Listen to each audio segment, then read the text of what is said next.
This is Max and Mia podcast. Hello, everyone, and welcome back to Max and Mia podcast. Good to have you here with us today. So, before we get into things, Max, can I ask you something? Go ahead. Do you remember the first time you had to ask for directions in a place you didn't know at all? Like, you had no idea where you were. Oh, that feeling. Yes, that mix of, okay, stay calm and total panic at the same time. Right? And somehow you still had to talk to a real person and figure it out. I think a lot of people listening right now know exactly what that feels like.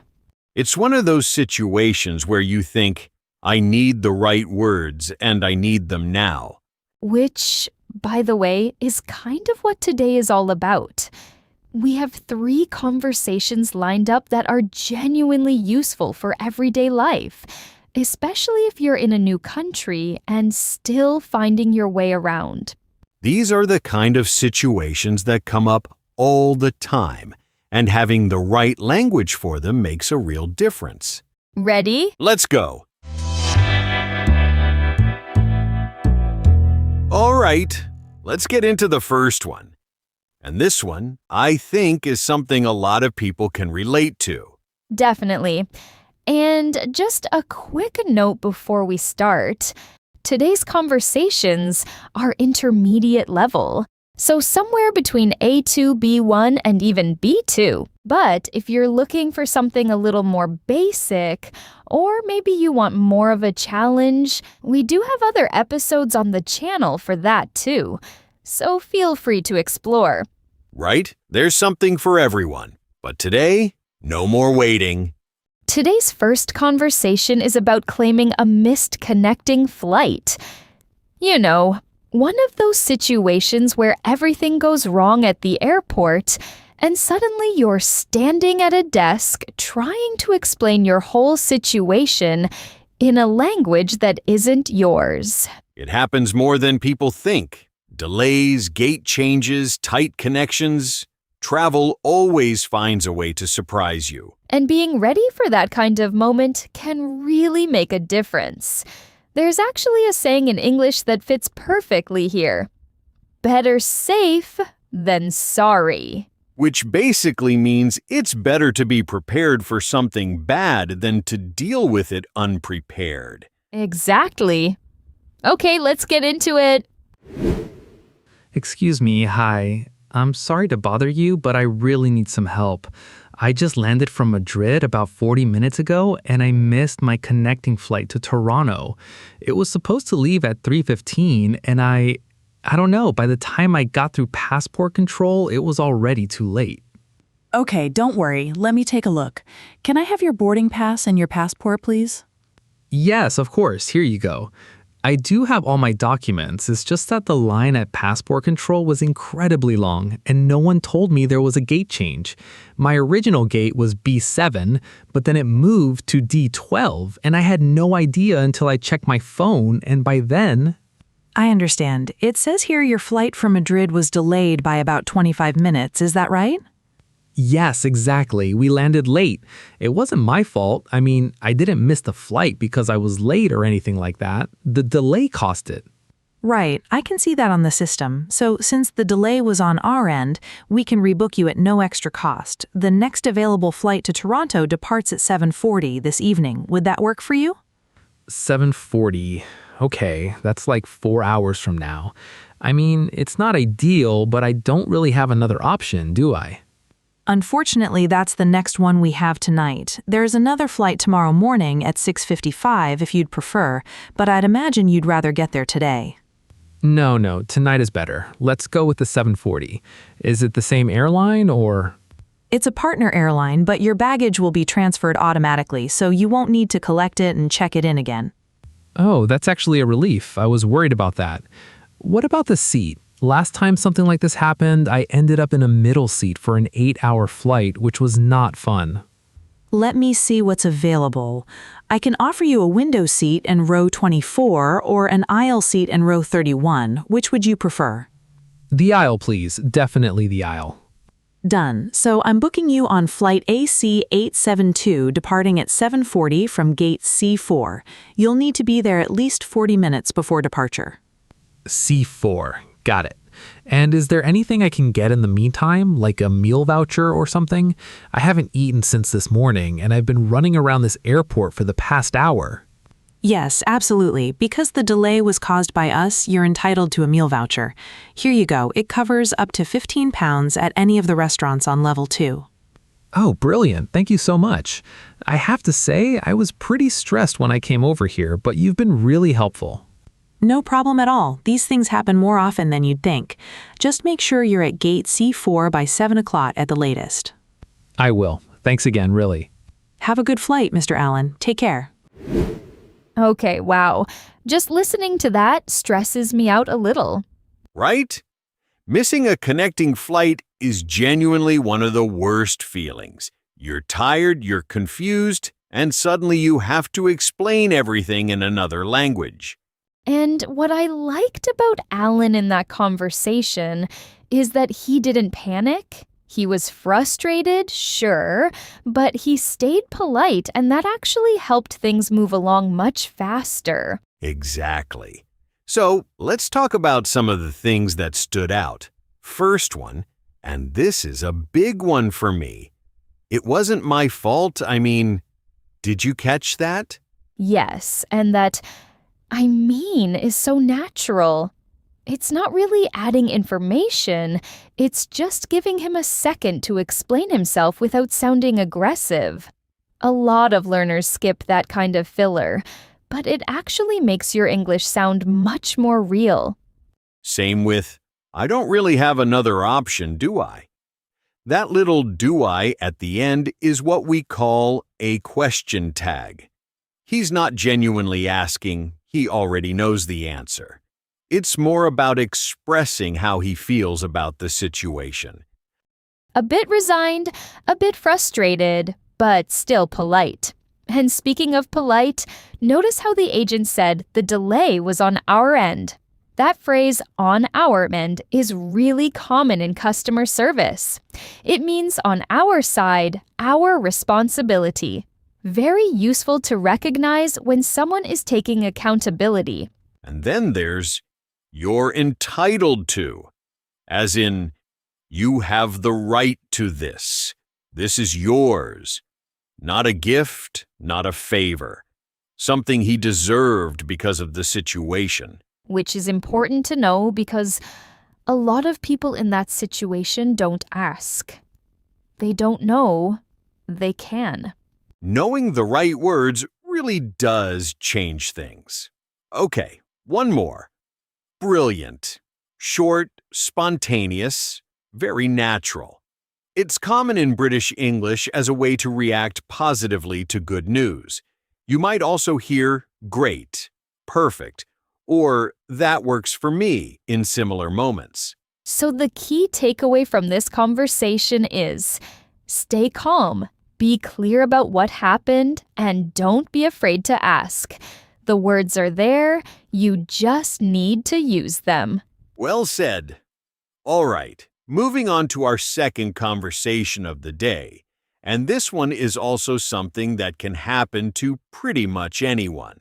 You go out for dinner with some friends, you have a great time, and then the bill arrives, and something doesn't add up. Maybe there are items on there you didn't order, or something got charged twice. It's an awkward moment because you don't want to make a scene, you don't want to seem difficult, but at the same time, it's your money and there's clearly been a mistake. And that's exactly the point. It was a mistake. So how do you handle it in English without sounding rude or making things uncomfortable? That's what this next conversation is about. Ready? Let's go. Excuse me, sorry to interrupt. Hi, could I speak with the manager or whoever handles billing? There seems to be a small issue with our check. Of course, that's me. Is everything okay? Yeah, the food was great, honestly. It's just, I was going over the bill and a couple of things don't quite add up.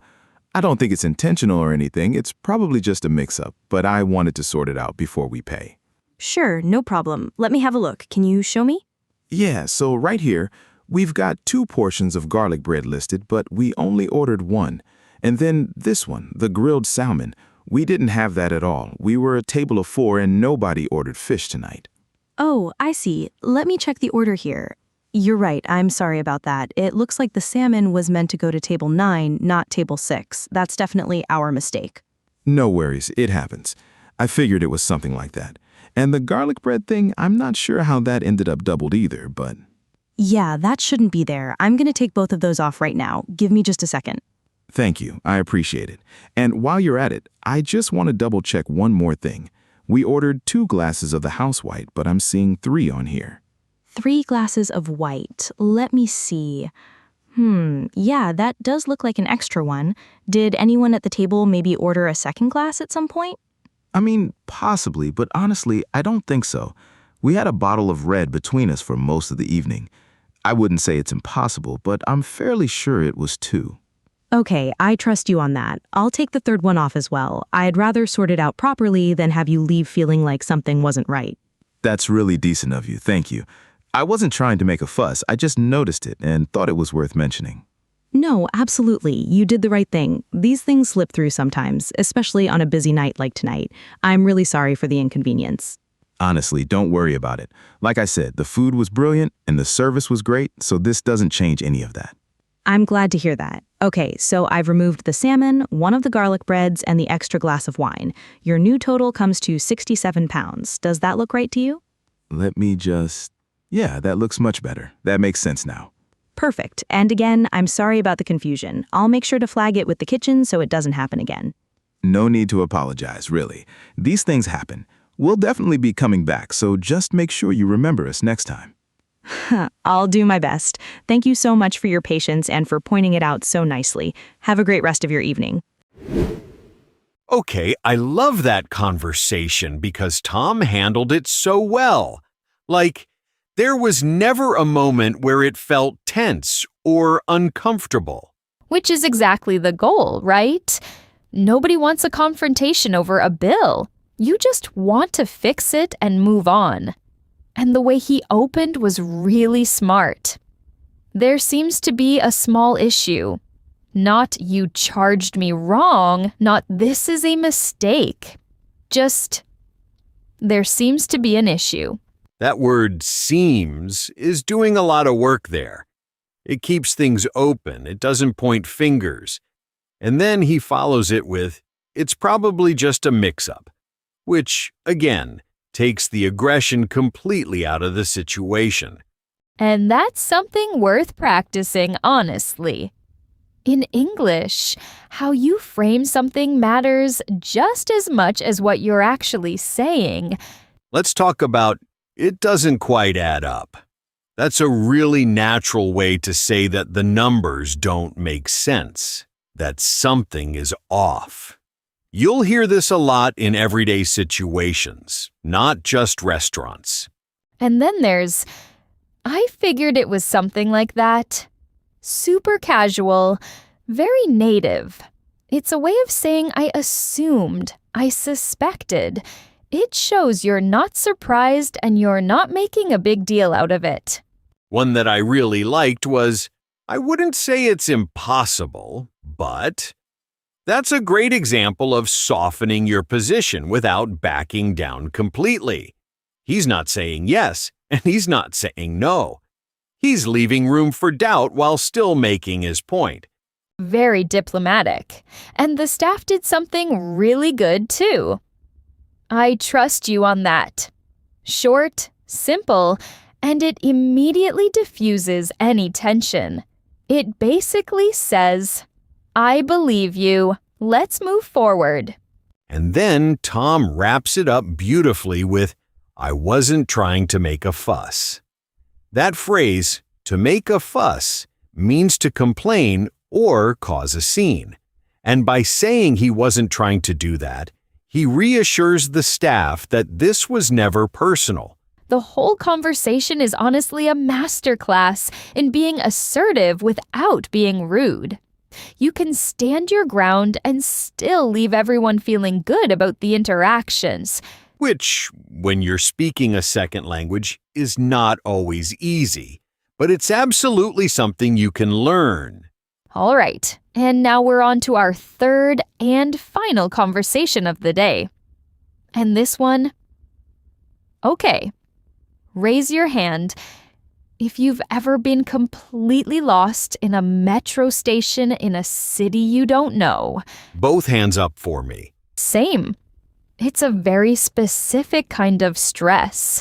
Everything's moving fast, there are signs everywhere, lines going in different directions, and you're just standing there trying to figure out where on earth you need to go.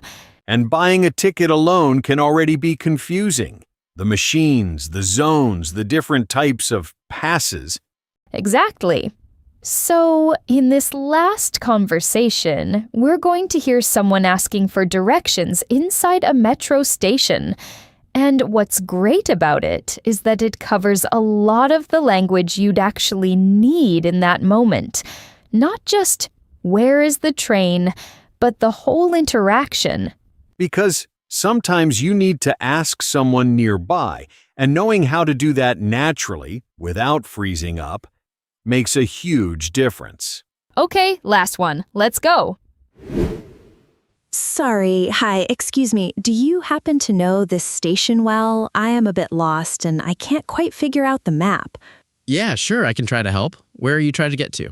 I need to get to King's Cross. I'm pretty sure I need to change lines somewhere, but I have no idea where, and honestly, the map is making my head spin a little. Yeah, it can be a lot at first. Okay, so you're on the central line right now, the red one. You need to get to King's Cross St. Pancras, which is on the Piccadilly line, the dark blue one. So you'll need to change once. Okay, one change. That's not too bad. Where do I do that? So the easiest way is to stay on this line and get off at Holborn. That's only 2 stops from here. Then from Holborn, you pick up the Piccadilly line going eastbound, and King's Cross is the 3rd stop. Shouldn't take you more than 15 minutes. Holborn. Okay. And is it well signposted inside? Like, will I be able to find the Piccadilly line without too much trouble, or is it one of those stations where you walk forever and still end up in the wrong place?